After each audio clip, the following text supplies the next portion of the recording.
சொல்லுகிறது, சபைக்குள்ளே வந்திருக்கிற நீங்கள் ரட்சிப்புக்குள்ளே வாருங்கள். நீங்க ரட்சிப்புக்குள்ளே வந்தாதான் சிட்சிப்புக்கு தப்புவிக்கப்படுவீங்க, நரக ஆக்கினைக்கு தப்புவிக்கப்படுவீங்க, பாதாள ஆக்கினைக்கு தப்புவிக்கப்படுவீங்க, மரணத்தின் வல்லமைகளுக்கு தப்புவிக்கப்படுவீங்க. ஆனா அன்னைக்கு நிறைய பேரு ரட்சிப்புக்குள்ளே வராமல் இருக்கிறார்கள். ஆதி சபையில ஜனங்கள் சேர்க்கப்பட்டதற்கும் இப்போ உள்ள சபைகளில் ஜனங்கள் சேர்க்கப்படுவதற்கு வித்தியாசங்கள் இருக்கிறது. ஆதி சபையில ஜனங்கள் சேர்க்கப்படுகிறதை குறித்து வேதம் சொல்லுகிறது, ரட்சிக்கப்படுகிறவர்களை கர்த்தர் அனுதினமும் சபையிலே சேர்த்து கொண்டு வந்தார் என்று. ரட்சிக்கப்பட்டு சபைக்குள்ள சேர்ந்தாங்க, அதனாலதான் சபை சபையா இருந்தது. ஆனா இன்னைக்கு நிறைய கூட்டங்கள் சபைக்குள்ள வருகிறது, ஆனா ரட்சிக்கப்பட்டு வருகிறது இல்லை. ஒரு சில பேர் ரட்சிக்கப்பட்டு வருகிறார்கள், ஆனா பெரும்பான்மையான மக்கள் சபைக்குள்ள வந்து ரட்சிக்கப்படுகிறார்கள். அப்படிப்பட்ட சூழ்நிலைகள் தான் இருக்கிறது. இன்னும் ஒரு சிலர் பார்த்தீங்கன்னா ரட்சிக்கப்படாம ஊழியத்துக்கே வந்துடுறாங்க. அல்லேலூயா. அழைக்கப்படாமல் தான் முந்தி ஊழியத்துக்கு வருவார்கள். ஆனா இப்ப ரட்சிக்கப்படாமலே ஊழியத்துக்கு வந்துடுறாங்க. ரட்சிப்புனா என்னன்னு தெரியல. ஆண்டவர் சொல்றாரு, ரட்சிக்கப்பட வேண்டியது நமக்கு ரொம்ப அவசியமாய் இருக்கிறது. ஆமென், அல்லேலூயா. எத்தனை பேர் ரட்சிப்புக்குள்ள பிரவேசிக்க விரும்புகிறீர்கள்? கைகளை உயர்த்தி காமிங்க, நல்ல கை உயர்த்தி காமிங்க. நான் ரட்சிப்புக்குள்ள பிரவேசிக்க விரும்புகிறேன். 2 கைகளை கூட உயர்த்தி காமிங்க. ஆமென், அல்லேலூயா. ரட்சிப்புக்குள் பிரவேசியுங்கள் அப்படின்னா பேழைக்குள் பிரவேசியுங்கள். வாசிக்கலாம். ஆதியாகமம் புஸ்தகம் 8வது அதிகாரம் 18வது வசனம் 19வது வசனம். அப்பொழுது நோவாவும் அவன் குமாரரும் அவன் மனைவியும் அவன் குமாரரின் மனைவிகளும் புறப்பட்டு வந்தார்கள். பூமியின் மேல் நடமாடுகிற சகல மிருகங்களும் ஊறுகிற சகல பிராணிகளும் சகல பறவைகளும் ஜாதி ஜாதியாய் பேழையிலிருந்து புறப்பட்டு புறப்பட்டது. ஹல்லேலூயா. எங்கு இருந்து புறப்பட்டது? பேழையிலிருந்து புறப்பட்டது. அதாவது ஆக்கினைக்கு தப்பி பேழையிலிருந்து புறப்பட்டு வந்தது. நோவாவின் காலத்துல ஜனங்கள் பெருக துவங்கி இருந்தார்கள். பூமி முழுவதும் ஜனங்கள் நிரம்பி இருந்தார்கள். தேவனுக்கு உகந்தவர்களாய் வாழாததினாலே தேவன் அவர்களை அழிக்கிறதுக்கு தீர்மானித்தார். அவங்களோடு கூட சேர்ந்து பூமியில் உள்ள மிருகங்களையும் பிராணிகளையும் அழிக்கிறதுக்கு தேவன் தீர்மானித்தார். ஆனா ஒரே ஒரு குடும்பத்தையும் அவனோடு கூட சேர்ந்த சில மிருகங்களை மாத்திரம் கர்த்தர் அந்த ஆக்கினைக்கு தப்புவித்தார், அந்த சிட்சைக்கு தப்புவித்தார். ஹல்லேலூயா. நானும் சொல்றேன், மற்ற ஜனங்களோடு அழிந்த ஜனங்களோடு அழிந்தவர்களாக நாம் இல்லாமல் நோவாவினுடைய மனைவி பிள்ளைகளும் எப்படி சிட்சைக்கு தப்பினார்களோ, அவனோடு இருந்த மிருகங்கள் எப்படி சிட்சைக்கு தப்பினதோ, அதே போல நாமும் சிட்சைக்கு தப்ப வேண்டும். அதுக்கு தான் கர்த்தர் சொல்கிறார், பேழைக்குள் பிரவேசியுங்கள் என்று. ஹல்லேலூயா. எதுக்குள் பிரவேசியுங்கள் சொல்லுங்களேன். பேழைக்குள். பேழை என்பது என்ன? அதுதான் ரட்சிப்பு. அதுதான் ரட்சிப்பு. வேத வசனத்தை நீங்கள் வாசித்து பாருங்கள். எபிரேயர் நிருபம் 11:7.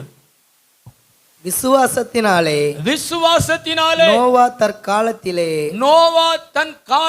காணாதவைகளை குறித்து தேவ எச்சரிப்பு பெற்று பயபக்தியுள்ளவனாகி தன் குடும்பத்தை ரட்சிப்பதற்கு பேழையை உண்டு பண்ணினான். அதனாலே அவன் நோவா தன் குடும்பத்தை ரட்சிப்பதற்கு பேழை உண்டு பண்ணினான். பேழையினுடைய வேலை என்ன வேலை தெரியுமா? ரட்சிக்கிற வேலை. பெருகி வருகிற ஜல பிரளயத்திலிருந்து நோவாவையும் அவனோடு கூட இருக்கிறவனுடைய குடும்பத்தையும் சில பிராணிகளையும் காப்பாற்றுவதற்கு அவன் உண்டாக்கின பேழை அது. அதுதான் அவனுக்கு ரட்சிப்பை உண்டாக்கினது. அல்லேலூயா. நான் சொல்றேங்க, நோவா ஒரு மரத்தாலான பேழையை கட்டினது போல, அந்த பேழையை கட்டி தன் குடும்பத்தை ரட்சித்தது போல 2021 ஆண்டுகளுக்கு முன்னாடி பிதாவாகிய தேவன் இந்த பூமியில ஒரு பேழையை கட்டினார். இந்த பூமியில ஒரு பேழையை கட்டினார். அந்த பேழையினுடைய பேர் உங்களுக்கு தெரியுமா? மத்தேயு 1:27 சொல்லப்பட்டிருக்கிறது. வாசிங்களே அந்த பேழையினுடைய பெயர். மத்தேயு 1:27. அவள் ஒரு குமாரனை பெறுவாள், அவருக்கு இயேசு என்று பெயரிடுவாயாக, ஏனெனில் அவர் தமது ஜனங்களின் பாவங்களை நீக்கி ரட்சிப்பார். அல்லேலூயா. 2021 ஆண்டுகளுக்கு முன்பாக பிதாவாகிய கட்டின பேழை தாங்க இயேசு கிறிஸ்து. ஜீசஸ்ங்க. கைத்தட்டி வர மாட்டேங்குது பாருங்களேன். வேற ஊர்ல சொல்லியிருந்தேன்னா தலைக்கு மேல கைத்தட்டி ஆண்டவரை மகிமைப்படுத்தி இருப்பாங்க. நல்லா தலைக்கு மேல. ஆமென். இயேசு தாங்க அந்த ரட்சிப்பின் பேழை. இந்த இயேசு கிறிஸ்துவுக்குள்ள நீங்க வாங்க. சபைக்குள்ள வந்த நீங்க இயேசு கிறிஸ்துக்குள்ள வாங்க. கிறிஸ்தவர்கள் என்கிற கூட்டத்திற்குள்ளே வந்த நீங்கள் இயேசு கிறிஸ்துவுக்குள் வாங்க. கிறிஸ்தவ பேர் வைத்துக்கொண்ட நீங்கள் இயேசு கிறிஸ்துவுக்குள் வாங்க. நிச்சயமாய் அவர் உங்களை சிட்சைக்கு தப்புவிப்பார். இன்னைக்கு செய்தியினுடைய தலைப்பு என்ன அப்படின்னா, ரட்சிப்புக்குள் பிரவேசியுங்கள், சிட்சிப்புக்கு தப்புங்கள். அல்லேலூயா. நோவா காலத்துல ஒரு வெள்ளம் வந்தது மாதிரி இந்த உலகத்தில் பிறந்த ஒவ்வொரு மனுஷனுக்கும் மரணத்திற்கு பின்பாக ஒரு நரகம் இருக்கிறது, ஒரு பாதாளம் இருக்கிறது. அதனாலதான் இந்த பூமிக்கு பிதாவாகிய தேவன் இயேசு கிறிஸ்து அனுப்பி ரட்சிப்பை உண்டாக்கினார்.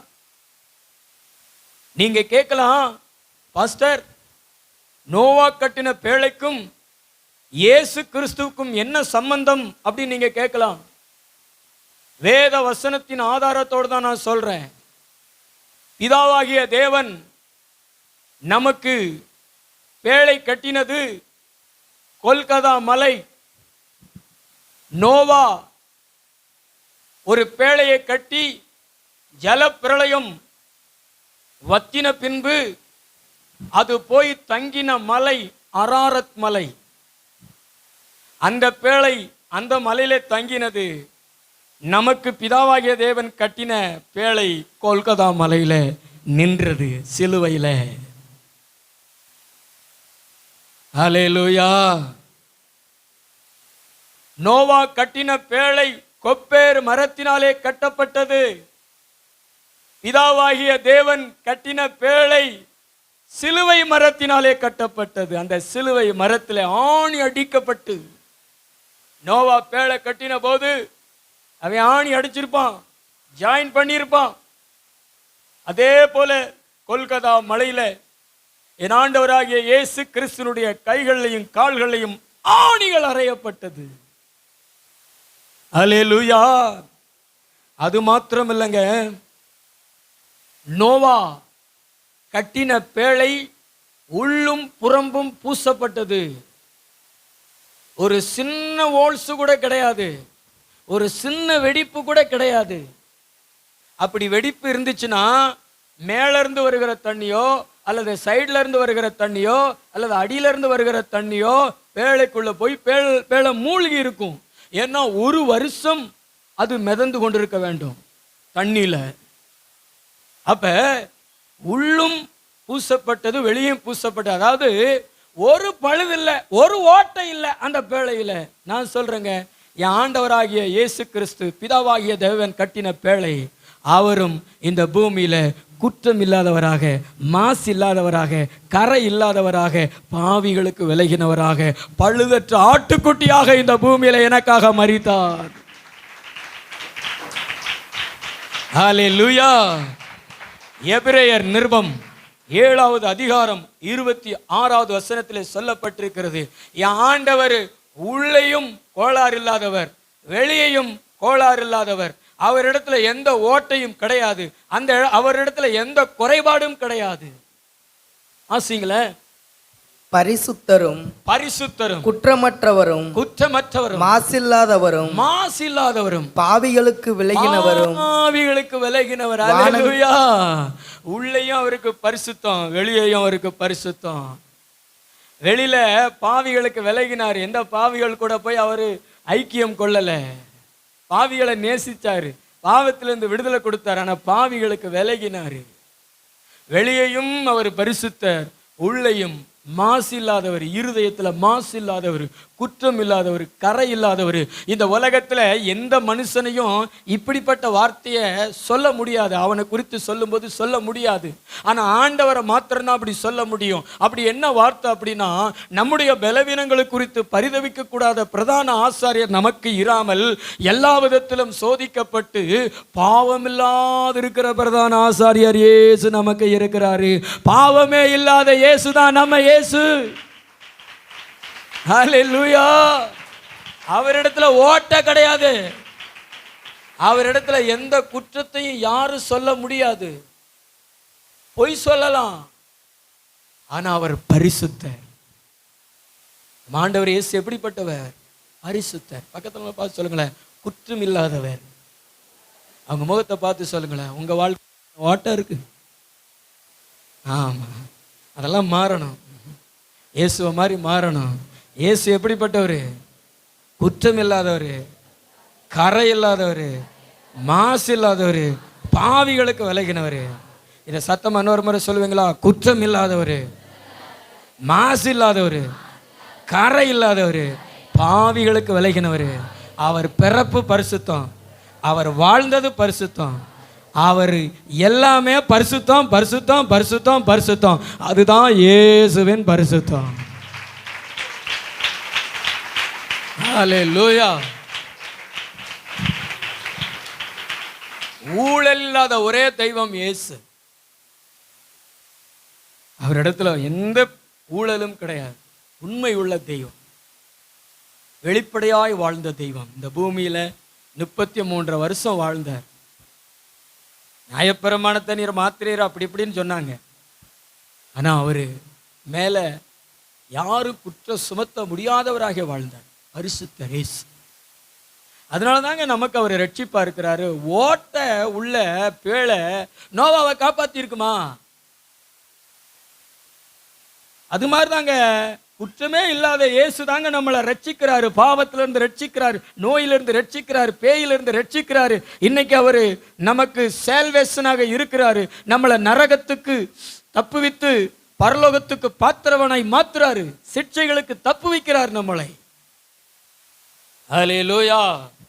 அதனாலதான் நோவா பேழைக்குள் பிரவேசித்தது போல நாம் இயேசுவுக்குள் பிரவேசிப்போம், ரட்சிப்புக்குள் பிரவேசிப்போம். ஹல்லேலூயா. அடுத்து இன்னொரு காரியத்தை நான் சொல்கிறேன். நோவா கட்டின பேழையில 3 அடுக்குகள் இருந்தது. ஆதியாகமம் 6வது அதிகாரம் 16வது வசனம். நீ பேழைக்கு ஒரு ஜன்னலை உண்டு பண்ணி மேல் தட்டுக்கு ஒரு முழ தாழ்த்தியிலே, மேல் தளத்துக்கு 1 முழம் தாழ்த்தியிலே அதை செய்து முடித்து பேழையின் கதவை அதன் பக்கத்தில் வைத்து கீழ் அறைகளையும் இரண்டாம் தட்டின் அறைகளையும் மூன்றாம் தட்டின் அறைகளையும் பண்ண வேண்டும். தட்டின் அறைகளையும் பண்ணுவாயாக. ஹல்லேலூயா. நான் சொல்றத நல்லா கவனிங்க. பின்னாடி இருக்கிற சிஸ்டர் நல்லா கவனிங்க. நோவா கட்டின பேழையில 3 தட்டுகள் இருந்தது, அடுக்குகள். மேல் தட்டு, நடுத்தட்டு, கீழ்த்தட்டு, 3 தட்டுகள் இருந்தது. அதே மாதிரிதாங்க 2021 ஆண்டுகளுக்கு முன்பாக நம்முடைய பிதாவாகிய தேவன் கட்டின பேழைக்குள்ளையும் இயேசு கிறிஸ்துக்குள்ளையும் 3 இருந்தது. ஒன்று ஆவி, இன்னொன்று ஆத்மா, இன்னொன்று சரீரம். இந்த 3 இருந்தா தான் இயேசு நம்மளை ரட்சிக்க முடியும். அவர் ரட்சிக்கிறவர்.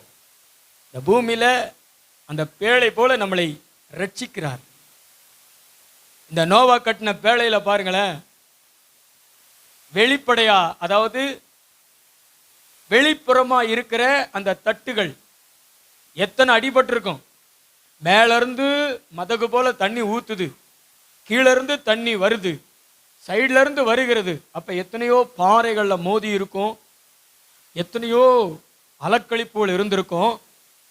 தண்ணிகள் வந்து அந்த பலகைகள் அடித்திருக்கும். வெளிப்படையா இருக்கிற அந்த பலகைகள் அடித்திருக்கும். அதே மாதிரி தாங்க நம்ம ஆண்டவராகிய இயேசு கிறிஸ்து உள்ளேயும் வெளியேயும் பாடுகளை அனுபவித்தார். வெளியே எப்படி பாடுகளை அனுபவித்தார் என்றால், அவருடைய முதுகுல வாரினால் அடித்தார்கள், அவருடைய தலையில முள்கிடம் சூட்டினார்கள், அவருடைய கைகளில் கால்களில் ஆணிகள் அடித்தார்கள். உச்சந்தலையிலிருந்து உள்ளம் கால் வரைக்கும் காயம் இல்லாத இடங்கள் இல்லை என்று சொல்லத்தக்கதாக அவருடைய சரீரம் அவ்வளவு வேதனைக்குள்ளே தள்ளப்பட்டது, அடிக்கப்பட்டது, நொறுக்கப்பட்டது. வேதமே சொல்லுகிறது, நம்முடைய மீறுதல்கள் நிமித்தம் இயேசு காயப்பட்டார், நம்முடைய அக்கிரமங்கள் நிமித்தம் இயேசு நொறுக்கப்பட்டார். அந்த நொறுக்கப்படுதலும் அந்த காயப்படுதலும் இன்னைக்கு நம்மளை ரட்சிக்கிறது. ஹல்லேலூயா! நல்ல கையை தட்டி ஆண்டவருக்கு நன்றி சொல்லுங்க. இன்னைக்கு அவருடைய தழும்புகளாலே நாம் சுகமாகிறோம். ஏசப்பாவுடைய தழும்புகளால் என்ன நோயோட வந்து நீ ஆண்டவருடைய பாதத்தில் ஜெபித்தாலும் இயேசு அவருடைய தழும்புகளான கரத்தை வச்சு சுகமாக்கிறாரு. அவருடைய ரத்தத்தினால சுகமாக்கிறாரு. அவர் தன் சரீரத்திலே பாடுகளை அனுபவித்தார். நோவாவின் பேழை எப்படி அந்த வெளிப்புறம் இருக்கிற அந்த பலகைகள் அடிக்கப்பட்டதோ, மோதப்பட்டதோ, சேதப்பட்டதோ, கொஞ்சம் சேதம் வந்திருக்கும் அந்த பலகைகளுக்கு. அதுபோலதான் நம்ம ஆண்டவர் இயேசு கிறிஸ்து சரீரத்தில் பாடுகளை அனுபவித்தார். இதை வைத்துத்தான் வேதம் சொல்லுகிறது, நோவா அன்றைக்கு தன் குடும்பத்தை ரட்சிப்பதற்கு மரத்தாலான ஒரு பலகையை கட்டினான். பிதாவாகிய தேவன் 2021 ஆண்டுகளுக்கு முன்பாக ஒரு உண்மையான பேழையை கட்டி இன்னைக்கு ஜனங்களை ரட்சித்து கொண்டிருக்கிறார். பரலோகத்துக்கு பங்காளிகளை மாற்றி கொண்டிருக்கிறார். நரகத்துக்கு தப்புவித்து, நரகத்திலிருந்து காப்பாற்றி, பாதாள வல்லமைகளுக்கு விலக்கி காப்பாற்றி இன்னைக்கு நித்திய ஜீவனுக்குள்ள நடத்தி கொண்டிருக்கிறார். எத்தனை பேர் நான் சொல்லுவதற்கு ஆமேன் சொல்லுவீங்க? சத்தமா ஒரு ஆமேன் சொல்லுங்களேன். இன்னும் சத்தமா சொல்லுங்களேன். ஆண்டவர் சொல்றாரு, நோவாவின் குடும்பமும் சில மிருகங்களும் பேழைக்குள் பிரவேசித்தது போல நீங்களும் ரட்சிப்புக்குள் பிரவேசிங்க. பக்கத்துல பார்த்து சொல்லுங்களேன், சபைக்குள்ள வந்துட்டீங்க, ஆனா ரட்சிப்புக்குள்ள வாங்க. நிறைய வாலிபர்கள் சபைக்குள்ள வந்துட்டீங்க. சொல்லுங்களேன், பக்கத்தில் உங்களை பார்த்து, சபைக்கு வந்துட்டீங்க. முகத்தை பார்த்து சொல்லுங்க, சபைக்குள்ள வந்துட்டீங்க. சந்தோஷம். ரட்சிப்புக்குள்ள வருவதற்கு சபை ஒரு வழி. சபைக்குள்ள வந்துட்டீங்க, ஆனா ரட்சிப்புக்குள்ள வந்துருங்க. சிட்சைக்கு நீங்க தப்பு வச்சிருவீங்க, நீங்க காப்பாற்றப்பட்டு விடுவீங்க.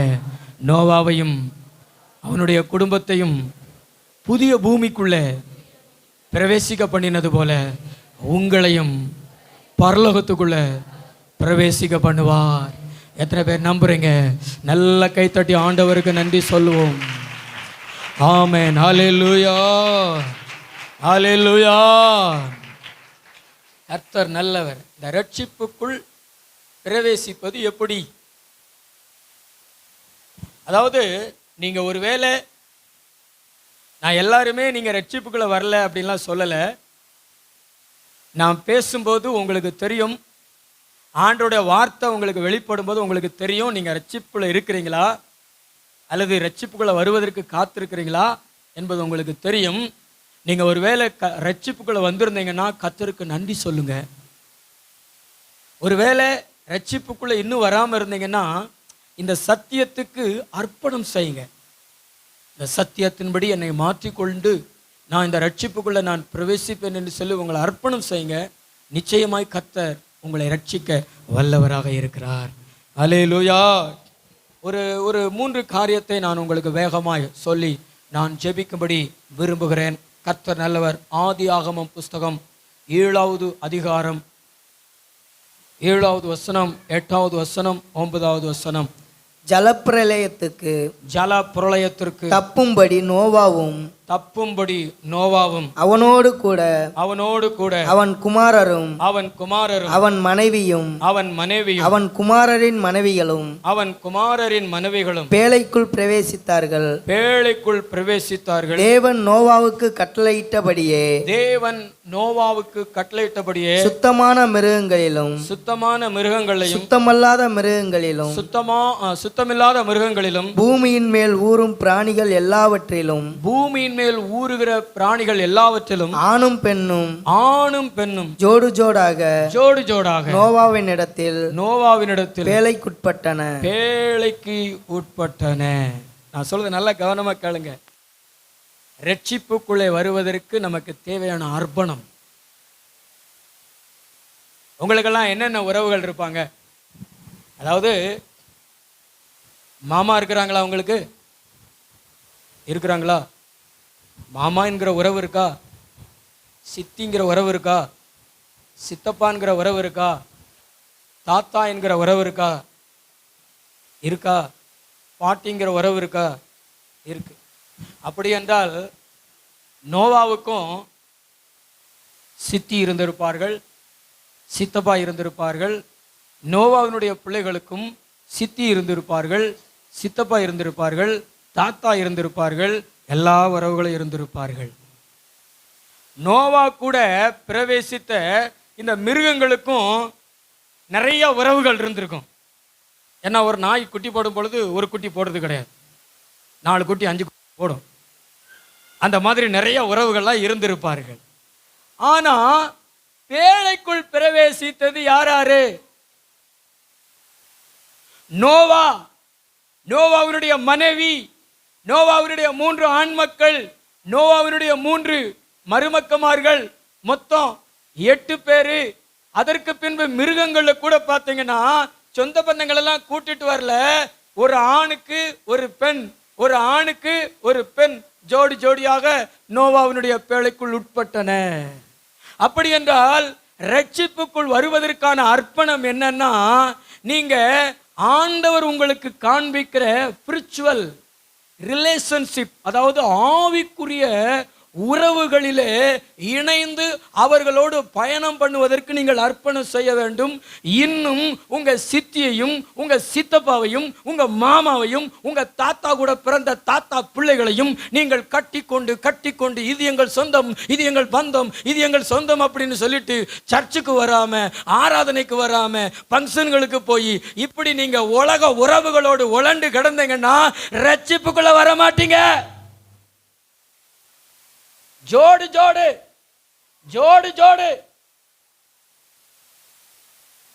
நோவாவினுடைய பிள்ளைகள் ஸ்பிரிச்சுவல் பிள்ளைகள், நோவாவினுடைய பிள்ளைகள் மாம்சத்திற்குரிய பிள்ளைகளா இருந்திருந்தாங்கன்னா உள்ள வந்திருக்க மாட்டாங்க.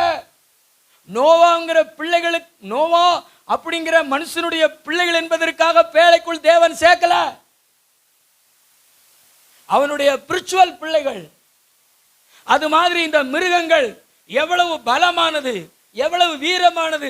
நம்ம பார்க்கிற யானையிலிருந்து பூனை வரைக்கும், பூரான் வரைக்கும், ஊர்வன, பரப்பன, எல்லா மிருகங்களும் பேழைக்குள்ள போனது. இன்னைக்கு பார்க்கிற சிங்கம், இன்னைக்கு பார்க்கிற கரடி, இன்னைக்கு பார்க்கிற யானை எல்லாம் பேழைக்குள்ள போய் இருந்தது. ஆனா யாரு கூட உறவு வைத்துக் கொண்டது? தேவன் காட்டின ஸ்பிரிச்சுவல் மேன் நோவா. இவரைத்தான் நமக்கு ஆண்டவர் கொடுத்திருக்கிறாரு. இந்த சிக்ஷைக்கு தப்ப நமக்கு ரட்சிப்பின் ரட்சிப்பு வழியை உண்டாக்க ஆண்டவர் கொடுத்த மனுஷன் இந்த நோவான்னு சொல்லிட்டு யானை கூட பூனை போல அடங்கி வந்து அவரோடு ஐக்கியமா இருந்தது பேழைக்குள்ளே. ஹல்லேலூயா. நான் சொல்லுது புரியுதா? பக்கத்துல பார்த்து சொல்லுங்களேன், இன்னும் உறவுகளை கட்டிட்டு கொடுக்காதீங்க. கையை பிடிச்சி சொல்லுங்களேன், உறவுகள் இருப்பது தப்பல்ல, ஆனா உறவை நம்பி வாழ்ந்தேன்னா ஆண்டவருடைய ரட்சிப்பின் வரவை நீ பெற்றுக்கொள்ள முடியாது. ரட்சிப்பின் வரவு உனக்கு வேணும்னா ஒரு உறவை நீ இழக்கத்தான் செய்யணும். நீ என்னைக்கு அதை இழக்கிறாயோ அன்னைக்கு தான் உனக்கு ரட்சிப்பின் வரவு உண்டு. ஹல்லேலூயா. நல்ல கைத்தட்டி ஆண்டவருக்கு நன்றி சொல்லுங்க. இன்னைக்கு சொந்த பந்தங்களுக்கு இருக்கிற வரவேற்பு ஆண்டவருக்கோ சபைக்கோ பாஸ்டருக்கோ இருக்கிறதா? சொந்த பந்தங்களுக்கு இருக்கிற வரவேற்பு பாஸ்டருக்கு இருக்கிறதா? சபை மக்களுக்கு இருக்கிறதா? ஆண்டவருக்கு இருக்கிறதா? இவங்கெல்லாம் அந்நியர், இவங்கெல்லாம் யாரோ சும்மா சர்ச்சு நடத்துகிறாங்க, நம்ம போய் உட்காந்து கைத்தட்டி 2 பாட்டை பாடிட்டு காணிக்கையை போட்டுட்டு வந்துடுவான், முடிஞ்சு போச்சுன்னு நினைக்கிறாங்க. ஆனால் ஃபங்க்ஷன் வீடுகளில் அவங்க பறக்கிற பறப்பை பார்த்தா எப்போ நமக்கே புல்லரித்து போகும். இவங்க தாத்தாவும் அவங்க தாத்தாவும் கூட பிறந்திருப்பாங்க, அவ்வளவுதான். இவங்க தாத்தாவும் அவங்க தாத்தாவும் கூட, ஐயோ ஐயோப்பா,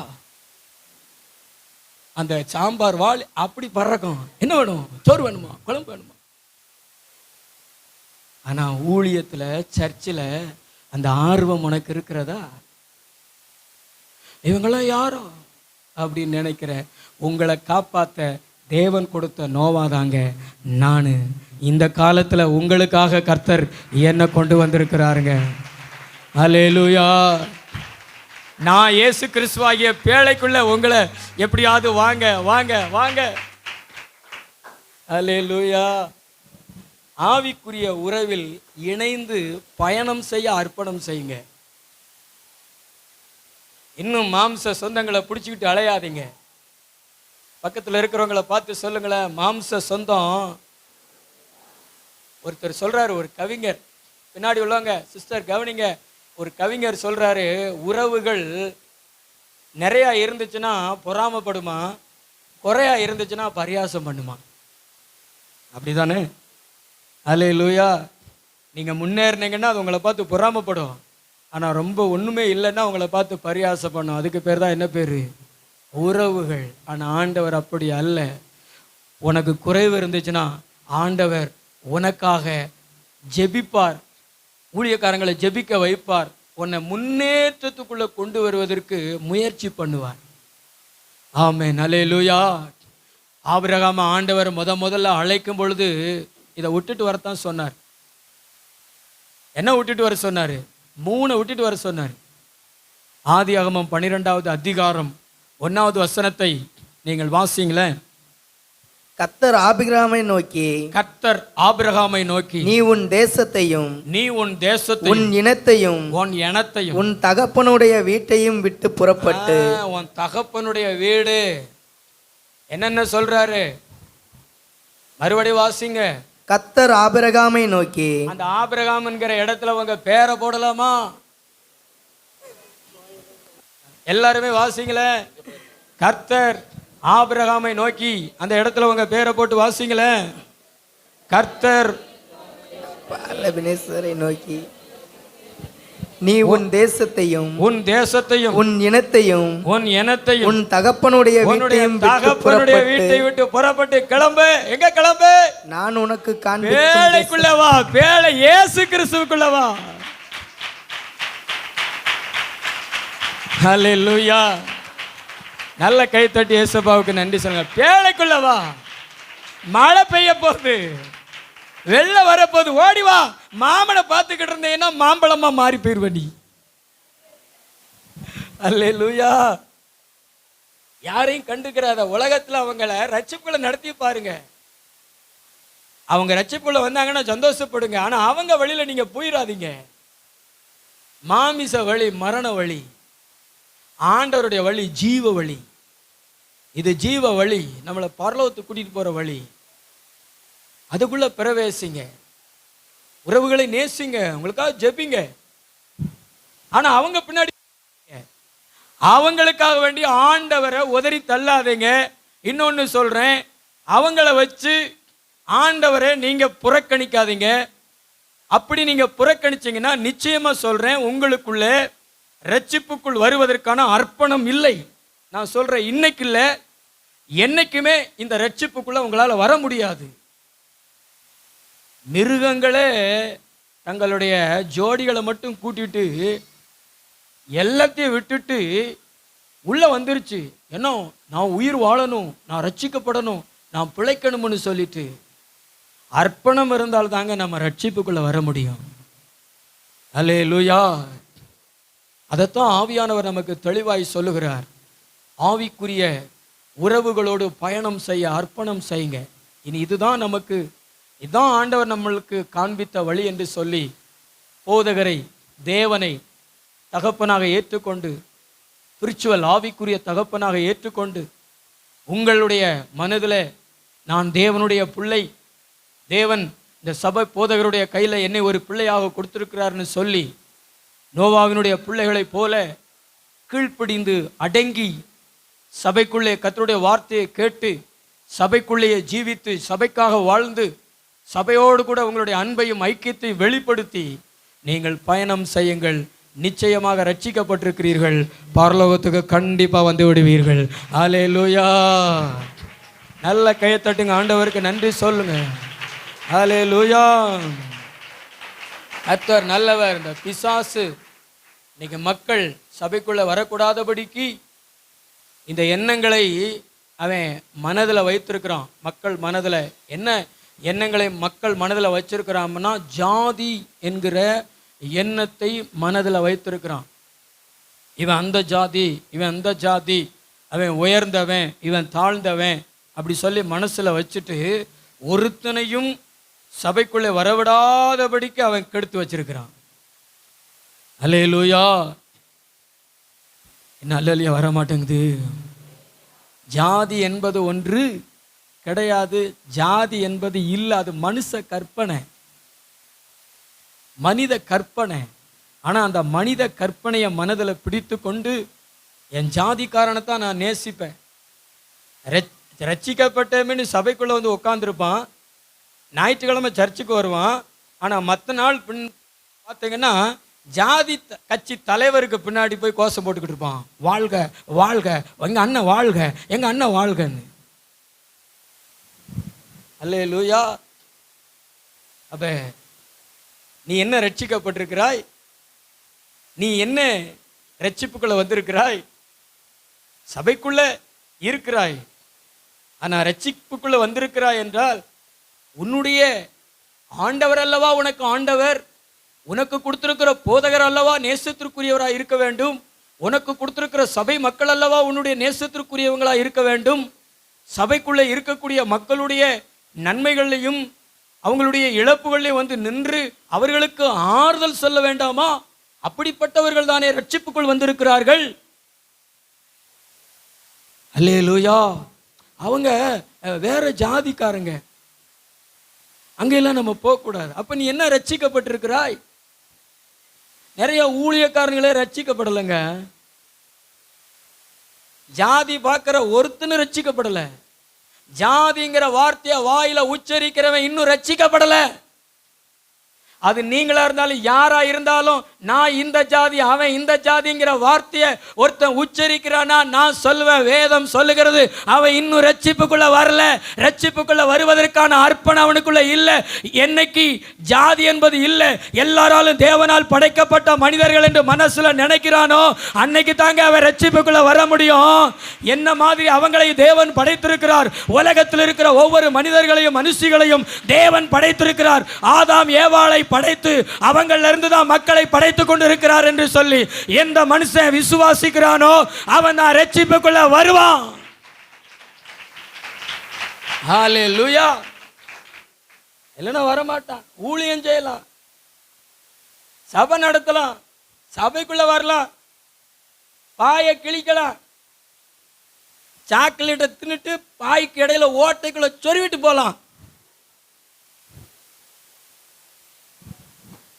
ஆனா பரலோகத்துக்கு வர முடியாது நீ.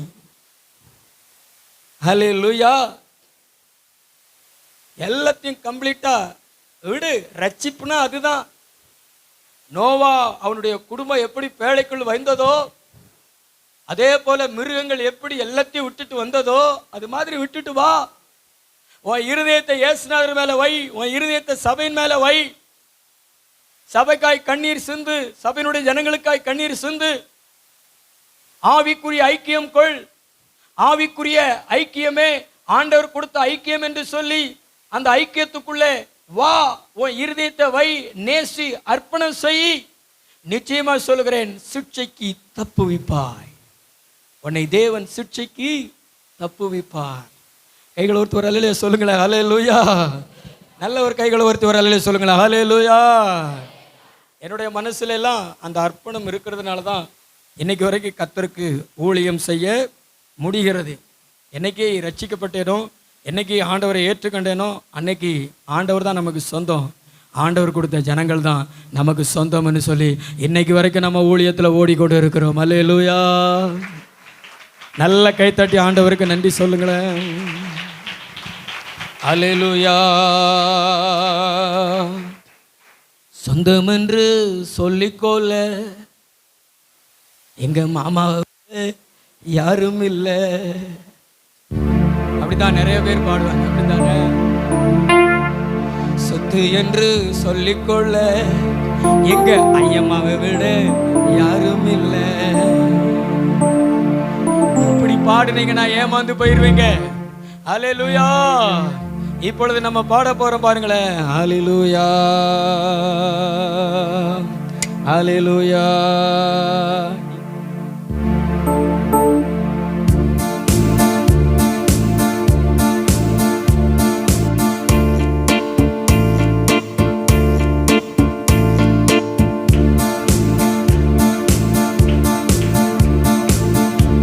நல்ல கை தட்டுவோமா?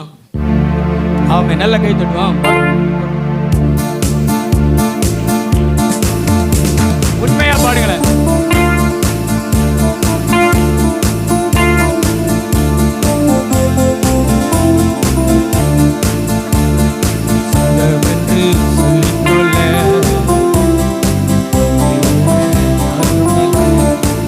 எத்தனை பேர் சொல்லுவீங்க?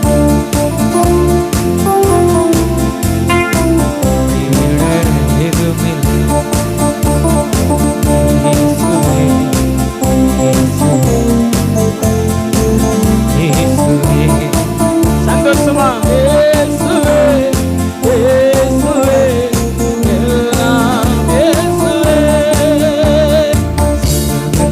சொல்லிக்கொள்ள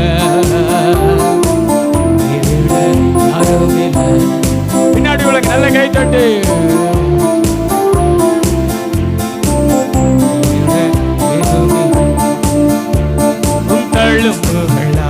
நான் சுகமாகி வாசத்தை நண்பலனானே, நண்பலனானே. உங்களும் புகழா நன் சுகமாகி நண்பலனானே. பாடுங்களேன். பலனானே.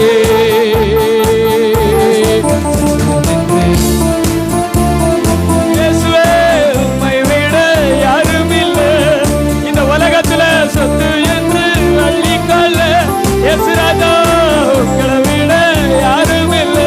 எல்லாம் சொல்லுங்களேன். இயேசுவே. இது சத்தமா அவரை பார்த்து சொல்லுங்களேன்.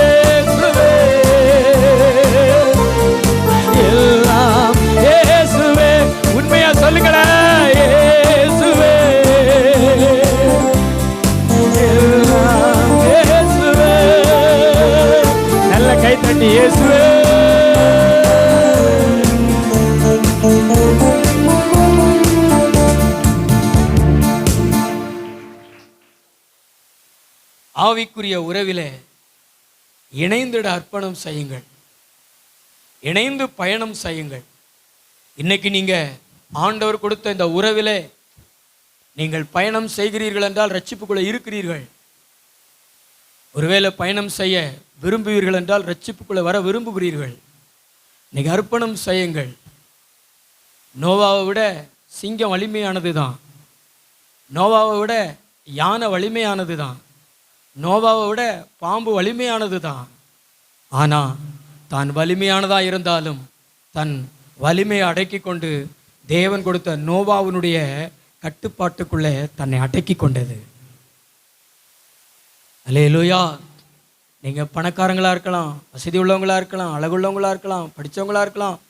ஒரு போதகரை விட, ஆண்டவர் கொடுத்த போதகரை விட, சபைக்கு வருகிற மற்ற ஜனங்களை விட வலிமையானவங்களாக இருக்கலாம். ஆனால் அதை பார்த்துக்கிட்டு இந்த உறவை அற்பமாக நினைத்து கொண்டு இருந்தீங்கன்னா, நம்மளோட சீப்பானவர் தான், கேவலமானவர் தான் அப்படி நினச்சிக்கிட்டு இருந்தீங்கன்னா சிட்சிப்புக்கு தப்பிக்கப்பட முடியாமல் போய்விடும். நீ யானையாக இருந்தாலும், நீ பூனையாக இருந்தாலும், சிங்கமாக இருந்தாலும், நோவாவு கையில் உன் கையில் கொடுத்துருக்கிறாரு. ஒரு நீதிமான் கையில் கொடுத்துருக்கிறார். தேவன் அபிஷேகம் பண்ண கையில் கொடுத்துருக்கிறார். அடங்கி இரு, அந்த உறவோடு இணைந்து பயணம் செய், கடவுளை உன்னை ஆசீர்வதிப்பார். நீங்கள் பஸ்ஸில் ஏறி போகிறீங்க, நான் சொல்லுறத கவனிங்களேன். மதுரை வரைக்கும் போகிறீங்க, மேலே ஏறி ஓடி போய் டிரைவர் சீட்டுக்கு முன்னாடி உட்காந்து ஒல்லியாக இருக்காரா, குண்டா இருக்காரா, நல்லா ஓட்டுவாரா வண்டி, எங்கனையாவது விட்டுருவாரா அப்படின்னு போய் பரிசோதித்தா ஏறுவீங்க? போய் உட்காந்துருவீங்க, இடம் எங்கன கிடக்கு அப்படின்னு போய். அந்த அரசாங்கம் நியமித்திருக்கிற அந்த டிரைவர் நல்ல டிரைவராக இருப்பாங்கன்னு சொல்லி தான் ஏறி போகிறீங்க. அதே மாதிரி தேவன் கொடுத்த போதகரையும் அவர் இப்படி இருக்கார், அப்படி அவர்கிட்ட ஒன்றும் இல்லை அப்படியெல்லாம் பேக்ரவுண்டுகளை பார்க்காம தேவன் கொடுத்த போதகர் அவர் யாராக இருந்தானே, எந்த ஊருக்காராக இருந்தானே, கருப்பாக இருந்தானே, அழகாக இருந்தானே, அதெல்லாம் நமக்கு தேவையில்லை. நீதிமானா, பரிசுத்தவானா, கர்த்தரால் அழைக்கப்பட்டவரா, நல்ல வார்த்தைகளை கொடுக்காரா, ஆண்டவருக்குள்ளே நடத்துகிறாரா, ஆண்டவரால் நடத்தப்படுகிறவர் தானா அப்படிங்கிறத அறிஞ்சு இந்த உறவில் பயணம் செய்யுங்க, ரட்சிப்புக்குள்ளே வாருங்கள். அல்லேலூயா, அல்லேலூயா. உங்கள் வீடுகளிலே நடக்கிற ஒரு சின்ன சின்ன காரியங்களில் கூட புறக்கணிக்காதீங்க. போதகரை, சபையை புறக்கணிக்காதீங்க. அது இயேசுவை தள்ளுகிறதற்கு சமம். உறவினர்களுக்கு அவ்வளோ முக்கியத்துவம் கொடுக்குறீங்க, உறவினர்களுக்காக உயிரை கொடுக்குறீங்க. ஆனால் உங்கள் ஆவிக்குரிய வாழ்க்கையில் நடத்துகிற சபைக்கும், சபையினுடைய போதகருக்கும், கடவுளுக்கும் நீங்கள் என்ன மதிப்பு கொடுக்கிறீர்கள்? ஒரு பிறந்த நாள் கூட ஒரு போதகரை முன் நிறுத்தி ஜெபித்து பழகுங்களேன், நல்லா இருப்பீங்க. அங்கே அநீதி நடக்காது, அங்கே உலகம் வராது, எல்லாம் ஆவிக்குரிய தன்மையில் முடியும். அல்லேலூயா. அதுதான் உண்மை, அதுதான் சத்தியம். அப்படி பயணம் செய்ய, அர்ப்பணம் செய்யுங்க. இது தேவன் கொடுத்த உறவு, இதுதான் உங்களை பரலோகம் கொண்டு போய் சேர்க்கிற உறவு. அல்லேலூயா.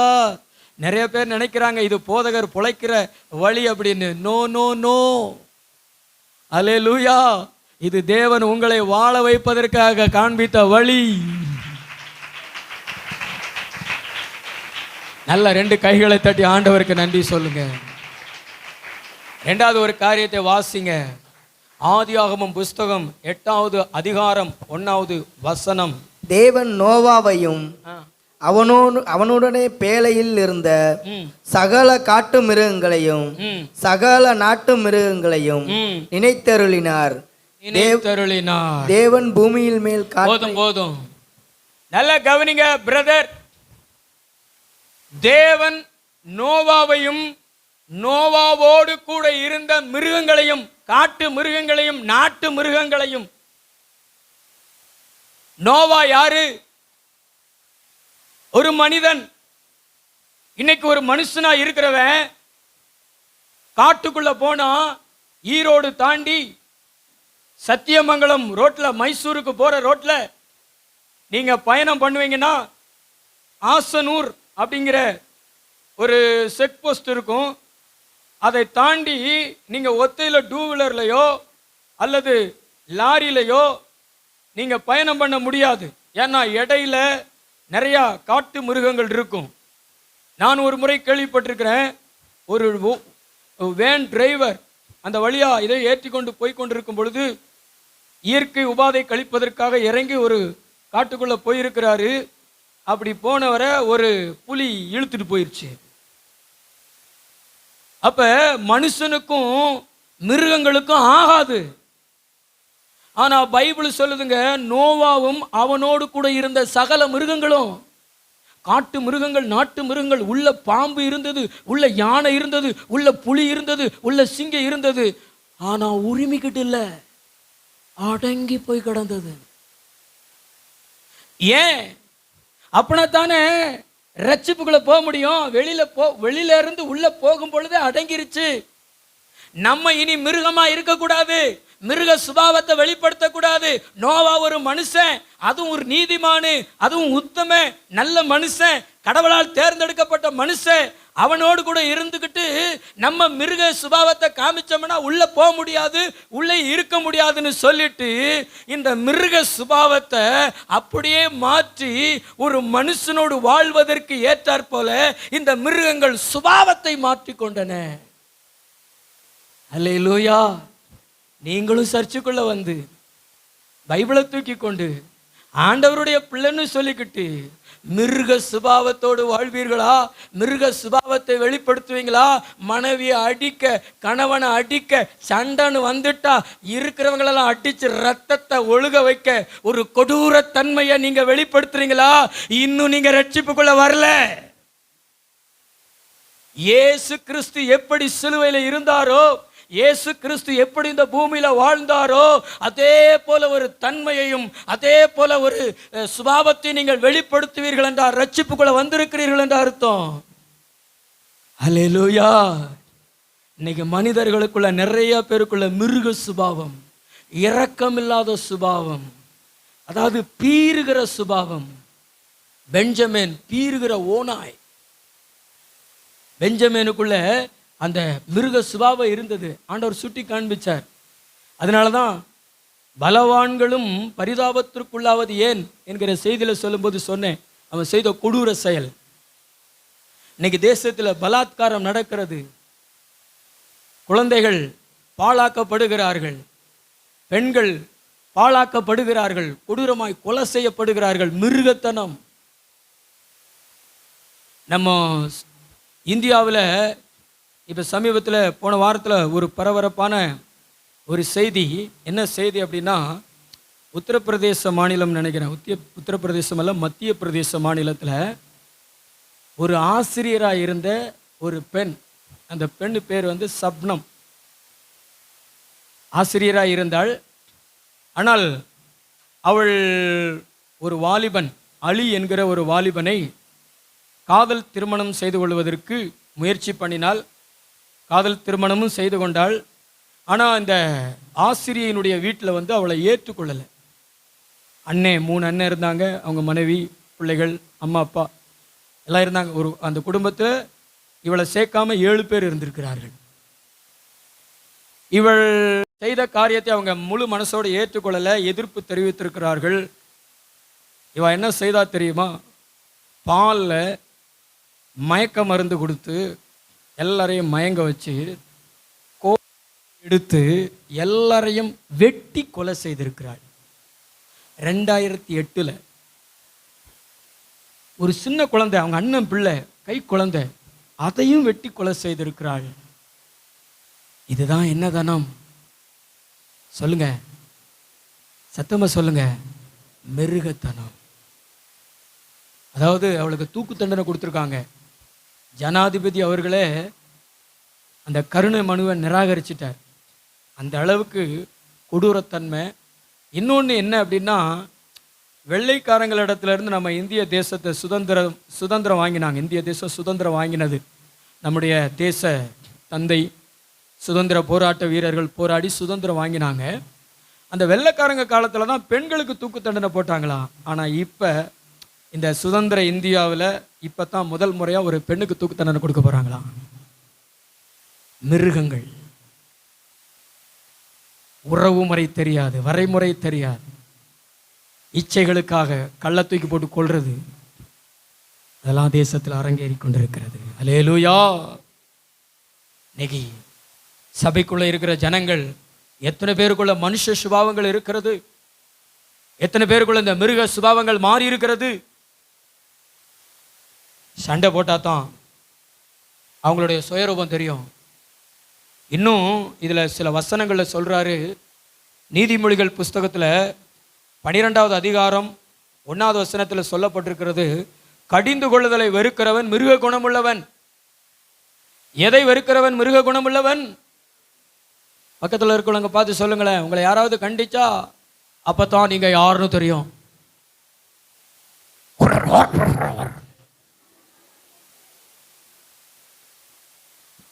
புகழும் பொழுது ஆ ஆ ஊ அப்படிம்பீங்க. எங்க பாஸ்டர் மாதிரி உலகத்துல ஒரு பாஸ்டரும் கிடையாதும்பீங்க. ஆனா ஏதாவது ஒரு தவறை சுட்டி காண்பித்து இப்படி செய்யாத அப்படின்னா உடனே ஆட்களை கூட்டு வந்துடுவாங்க. சண்டை அடிச்சு கொன்னு தின்றுவோம் அப்படி சொல்லி. அல்லேலூயா. அதான் சொல்றாரு, மிருக குணங்கள் மாறணும் அப்படின்னு. சங்கீதம் 92:5-6 போட்டிருக்குது, மிருக குணம் உள்ளவங்க கர்த்தருடைய செய்கைகளை உணர மாட்டாங்க. யோசனையில பெரியவர், செயல்களில வல்லவர், உணர மாட்டாங்க. அற்புதங்கள் எல்லாம் அவங்களுக்கு அசால்ட்டா தெரியும். தங்கள் வாழ்க்கையில நடந்தாலும் மற்றவங்களுடைய வாழ்க்கையில நடந்தாலும் அதை உணரக்கூடிய தன்மை. அல்லேலூயா. நல்ல கையை தட்டி ஆண்டவருக்கு நன்றி சொல்லுங்களேன். அல்லேலூயா. 2 கைகளை தட்டி ஆண்டவருக்கு நன்றி சொல்லுங்க. அதாவது நிறைய பேருக்குள்ள இருக்கிற பெருமை, அதாவது தங்களை மற்றவங்க பெருசா நினைக்கணும் அப்படிங்கிறதுக்காக வீடு கட்டுவாங்க. தங்களை ரொம்ப மற்றவங்கெல்லாம் புகழணுங்கிறதுக்காக ட்ரெஸ் போடுவாங்க, தங்களை அலங்கரித்து கொள்வாங்க, பேசுவாங்க. உண்மையாக இயற்கையான ஒரு பீச் இருக்கும். ஆனால் மற்றவங்க அப்படியே மென்மை அப்படி அப்படி அப்படி அப்படி பேசுவாங்க. ஏன்னா அவங்கள எல்லாரும் புகழணுமா. வேதம் சொல்லுகிறது, பெருமை உள்ளவனுக்கு கர்த்தர் எதிர்த்து நிற்கிறார். பெருமை என்கிற எண்ணம் உங்களுக்குள்ள இருக்குனாலே மிருகத்தனம் உங்களுக்குள்ள இருக்குன்னு அர்த்தம். அல்லேலூயா. இந்த சிங்கமெல்லாம் எப்படி நடந்து வரும் தெரியுமா? எப்படி நடந்து வரும் சிங்கம்? அப்படி நடந்து வரும். சிங்கம் நடக்கிறத பார்த்துருக்கீங்களா? இந்த டிஸ்கவரி சேனலில் பார்த்துருக்குறேன். பயந்துக்கிட்டுலாம் நடக்காது. இப்படி நம்மெல்லாம் காட்டுக்குள்ளே போகணும், கீழையும் பார்க்கணும் மேலையும் பார்க்கணும். ஆனால் சிங்கில் வந்தாலும் அப்படி வரும். பெருமைங்க. அல்லேலூயா. மிருகம்னாலே பெருமை. பக்கத்தில் பார்த்து சொல்லுங்களேன், சர்ச்சுக்கு வரும் பொழுது தாழ்மையாக வரணும். இன்னைக்கு பாஸ்டரை ஒரு வழி பண்ணிடணும் அப்படி நினச்சிட்டு வரக்கூடாது. சிலர்லாம் சரீர தோற்றத்தில் காமிக்க மாட்டாங்க, ஆனால் அங்கே இருந்துக்கிட்டேன். அல்லேலூயா. அதாவது நம்முடைய சுபாவங்கள் எவ்வளவுக்கு மாறுகிறதோ அவ்வளவுக்கு நம்ம ரட்சிக்கப்பட்டிருக்கிறோம். மனைவியெல்லாம் அடிக்கக்கூடாது கணவன்மார்கள், மனைவிமார்கள் கணவரை அடிக்கக்கூடாது. ஏப்ப சாப்பியா கிடைச்சிட்டா பின்னி எடுத்துடுறாங்க. பெரும்பாலும் கணவன்மார்கள் மனைவியை அடிக்கக்கூடாது. நான் என் மனைவியை அடித்ததே இல்லை அப்படின்னு யாராவது சொல்ல முடியுமா? கையை உயர்த்தி காமிங்க. ஒரே ஒரு சகோதரர் கையை உயர்த்துகிறார். ஆமென். மற்றவங்களெல்லாம் மூக்க உடைத்து காதை உடைத்து. அல்லேலூயா. அது ஒரு மிருக சுபாவம், அது ஒரு மிருகத்தின் தன்மை. அதை நம்ம வெளிப்படுத்தக்கூடாது. ரட்சிக்கப்பட்டவன் மனைவியை அடிக்க மாட்டான், ரட்சிக்கப்பட்டவள் கணவரை அடிக்க மாட்டா. ரட்சிக்கப்பட்டவங்க மற்றவங்க கூட போய் சண்டை போட மாட்டாங்க, அடிதலிட்டில் இறங்க மாட்டாங்க. ரத்தத்தை பார்த்தா தான் எனக்கு ஆறும். இந்த வண்டியை ஆன் பண்ணிட்டு அப்படிங்கிற மாதிரி சிலர்லாம் பார்த்தீங்கன்னா கோபம் வந்துருச்சுன்னா அப்படியே எவரடா வெட்டுவேன், எட்ரா கால்ல எட்ரா. இதெல்லாம் காட்டுக்குள்ள வாழ வேண்டியதுங்க, வீட்டுக்குள்ள இருந்தா எப்படி? அல்லேலூயா. காட்டுக்குள்ள வாழ வேண்டியதுங்க நிறைய பேர் ஊருக்குள்ள இருக்குது. மனித ரூபத்திலே நடமாடுகிற மிருகங்கள், அது ரட்சிக்கப்படாது. என்னைக்கும் மிருக சுபாவத்தை கலத்தி வச்சுட்டு சர்ச்சுக்குள்ள வந்து கர்த்தாவே என்னை ரட்சியும் அப்படி சொல்லிட்டு, நீர்தான் எங்களுடைய பலம், நீர்தான் எங்களுடைய திடம், நீர்தான் எங்களுடைய எல்லாம்னு சொல்லிட்டு குப்புற விழுகிறாங்களோ அவங்க தாங்க ரட்சிப்புக்குள்ள வருவாங்க, ரட்சிப்புக்குள்ள வந்திருக்கிறாங்க. ஹல்லேலூயா. நல்ல 2 கை தட்டி ஆண்டவருக்கு நன்றி சொல்லுங்க. ஆமென். கடைசியா ஒரே ஒரு காரியத்தை மட்டும் நான் சொல்றேன். ஆதியாகமம் 6:22. நோவா அப்படியே செய்தான். நோவா அப்படியே செய்தான். தேவன் தனக்கு கட்டளையிட்டபடியெல்லாம் தேவன் தனக்கு கட்டளையிட்டபடியெல்லாம் அவன் செய்து முடித்தான். அவன் செய்து முடித்தான். அதுக்கு மேல உள்ள வசனத்தை வாசிச்சிருங்க. ஜாதி ஜாதியான பறவைகளிலும். அதுக்கு முன்னாடி உள்ள வசனம் வாசிங்க. ஜாதி ஜாதியான பறவைகளிலும், ஜாதி ஜாதியான பறவைகளிலும், ஜாதி ஜாதியான மிருகங்களிலும், பூமியிலுள்ள சகல 6:21 உனக்கும் அவைகளுக்கும் ஆகாரமாக சகலவித போஜன பதார்த்தங்களையும் சேர்த்து உன்னிடத்தில் வைத்துக்கொள். சிஸ்டர், மிருகங்கள் உள்ளே இருக்கிறது, ஆனா அது காட்டுக்குள்ள என்னென்னலாம் சாப்பிட்டுருக்கோம். சிங்கம் என்ன சாப்பிட்டுருக்கோம், புலி என்ன சாப்பிட்டுருக்கோம், யானை என்ன சாப்பிட்டுருக்கோம். ஆனா இப்ப பேழைக்குள்ள என்ன சாப்பிட்டு கொண்டிருக்கிறது? நோவா அதுக்கு மாமிசத்தை அரேஞ்ச் பண்ணி வச்சிருந்தாரா? 1 வருஷம் எப்படி மாமிசத்தை ஆயத்தப்படுத்த முடியும்? அப்ப என்ன உணவு போட்டாரோ? நான் நம்புறேன் சிங்கத்துக்கு முன்னாடி கோதுமையை கொண்டு போய் வச்சிருப்பாரு, சாப்பிட்டுருக்கோம். கேப்பையை கொண்டு போய் வச்சிருப்பாரு, சாப்பிட்டுருக்கோம். எதையோ கொண்டு வச்சிருப்பாரு, சாப்பிட்டுருக்கோம். நோவா எந்த உணவை கொடுத்தாரோ அதை சாப்பிட்டுருக்கோம். அதாவது ரட்சிப்புக்குள்ளே வந்தவன் அல்லது ரட்சிப்புக்குள்ளே வருவதற்கு அர்ப்பணம் செய்தவனுடைய அந்த அர்ப்பணம் என்ன அப்படின்னா, தன்னுடைய ஆசை, தன்னுடைய இச்சை, தன்னுடைய விருப்பங்கள் எல்லாத்தையும் சிலுவையில் அறைஞ்சிருப்பான்.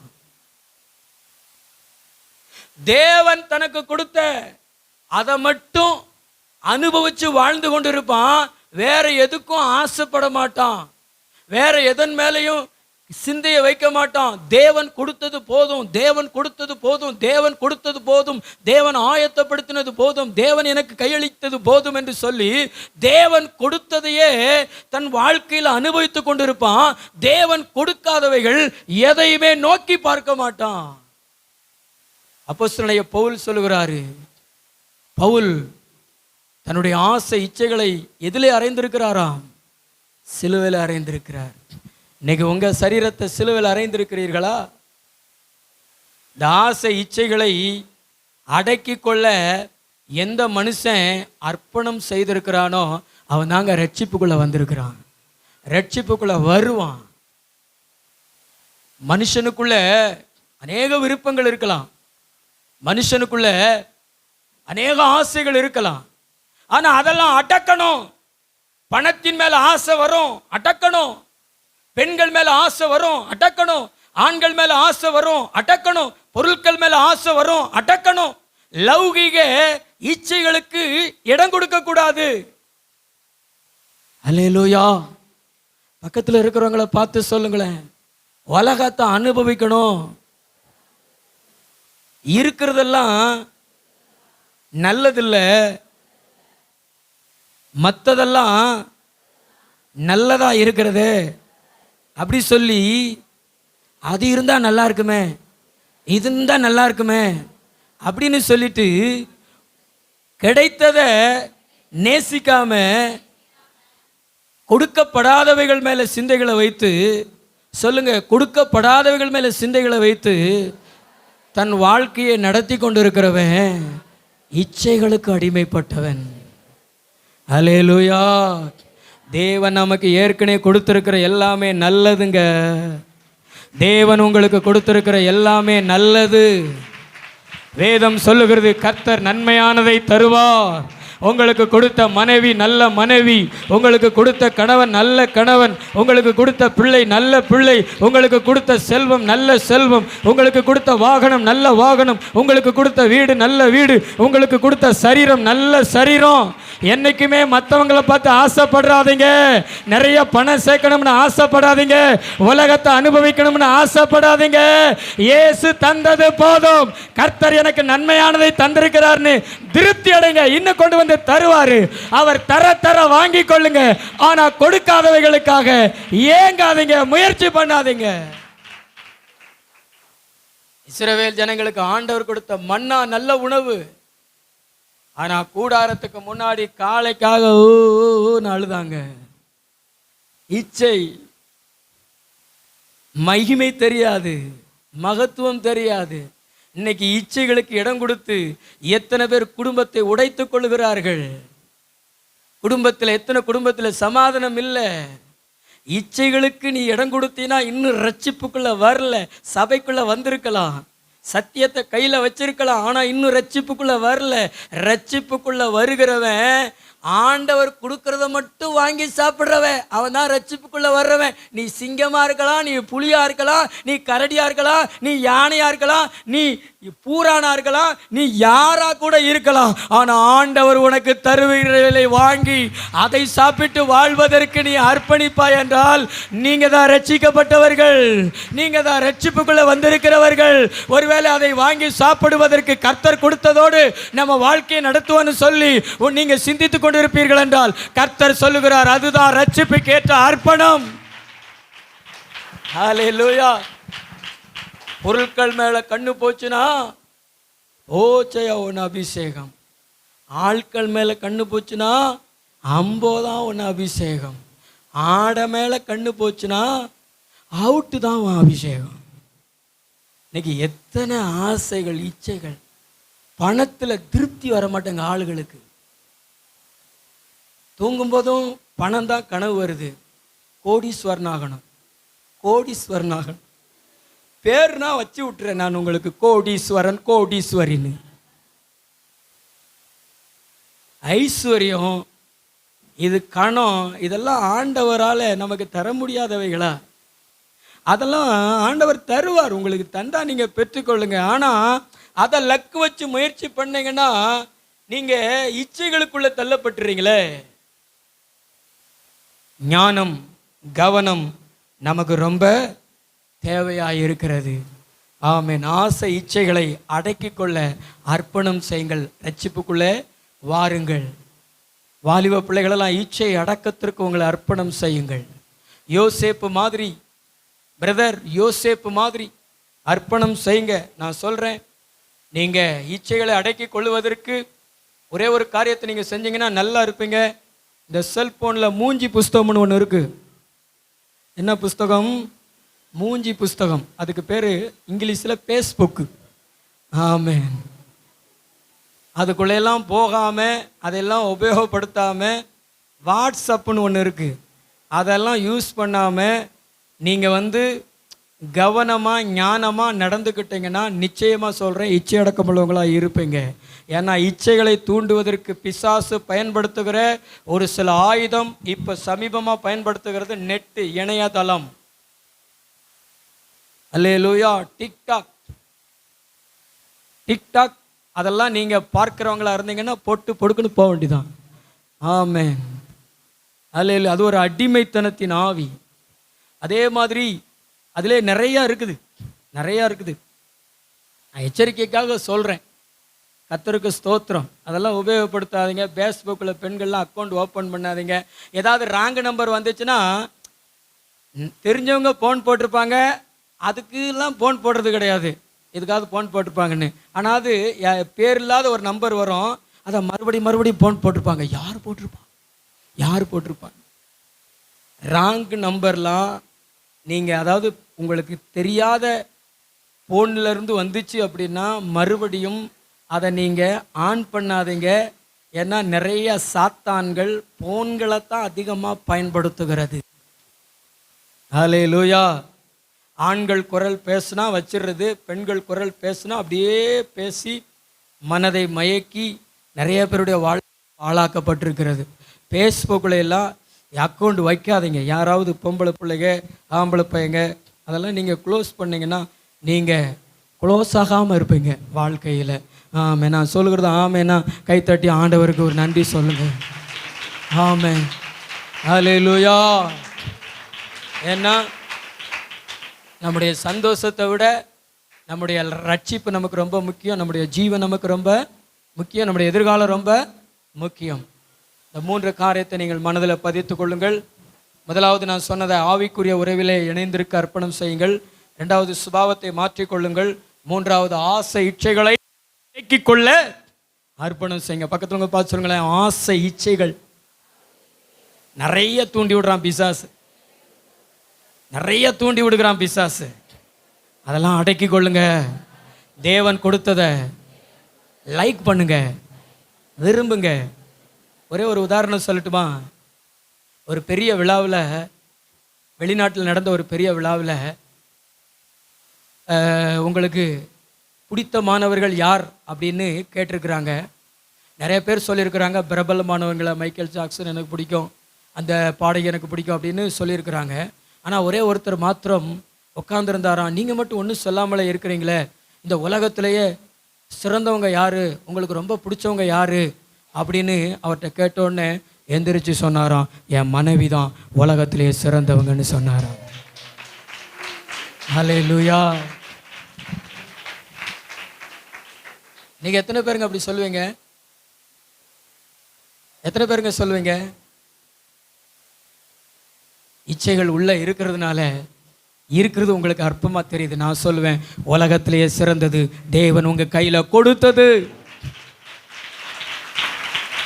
ஹல்லேலூயா. நல்ல கைத்தட்டி ஆண்டவருக்கு நன்றி சொல்லுங்க. வேற எதுக்கு ஆசைப்படாதீங்க. ஆண்டவர் அழுத்தமா சொல்றாரு, வேற எதுக்கு ஆசைப்படாதீங்க சிஸ்டர். இச்சைகளுக்கு அர்ப்பணம் செய்யாதீங்க. ரட்சிப்புக்குள்ள வர முடியாது, ரட்சிப்புக்குள்ள உங்களை விடாது. அது ஒரு மிருக சுபாவம், வேண்டாம். உங்க இச்சைகள் ஆசைகளை அடக்கி கர்த்தருக்கு உங்களை ஒப்பு கொடுங்க, ரட்சிப்புக்குள்ள வாருங்க. எல்லாரும் அப்படி முழங்கால் படிவிடுவோமா? கண்களை மூடி நம்ம ஜெபிக்கலாம். ரொம்ப நேரம் சொல்ல போகிறதில்ல. இந்த சத்தியத்திற்குள்ளே அர்ப்பணித்து, இந்த சத்தியத்திற்கு உங்களை அர்ப்பணித்து எத்தனை பேர் ரட்சிப்புக்குள்ளே வர நீங்க பிரயாசப்படுறீங்க? உங்க வலது கரத்தை உயர்த்தி ஜெபம் பண்ணுங்க.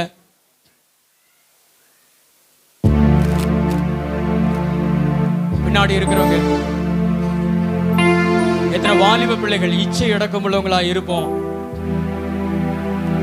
யாரமும் போன இழுத்துக்கிட்டு இருக்க மாட்டோம், நோண்ட மாட்டோம்.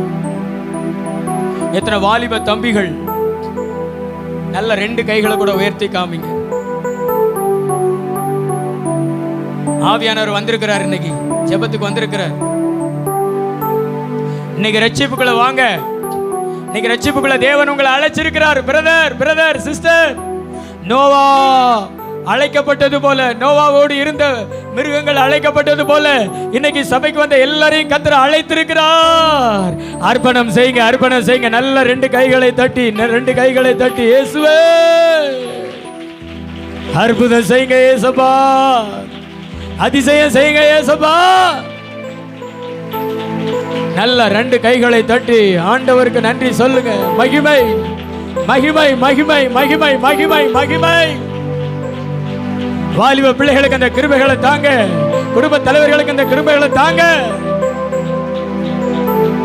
நன்றி இயேசுப்பா, நீங்க கொடுத்த வார்த்தைக்காக நன்றி இயேசுப்பா.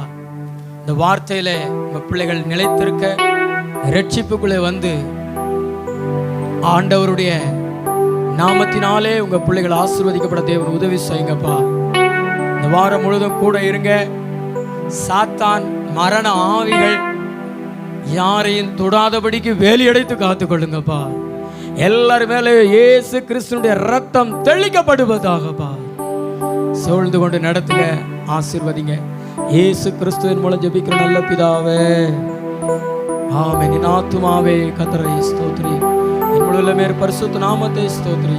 என் ஆத்துமாவே கர்த்தரை ஸ்தோத்திரி, கர்த்தர் செய்த சகல உபகாரங்களையும் மறவாதே. நம்முடைய கர்த்தராகிய இயேசு கிறிஸ்துவின் கிருபையும் பிதாவாகிய அன்பும் பரிசுத்தனுடைய ஐக்கியம் சமாதான சந்தோஷம் இன்றும் என்றும் நம் ஆண்டவர் இயேசுவின் வருகை மட்டும் சதா காலங்களிலும் நாம் அனைவருடைய இருப்பதாக. ஆமென். அல்லேலூயா. எல்லாருக்கும் ஸ்தோத்திரம். God bless you.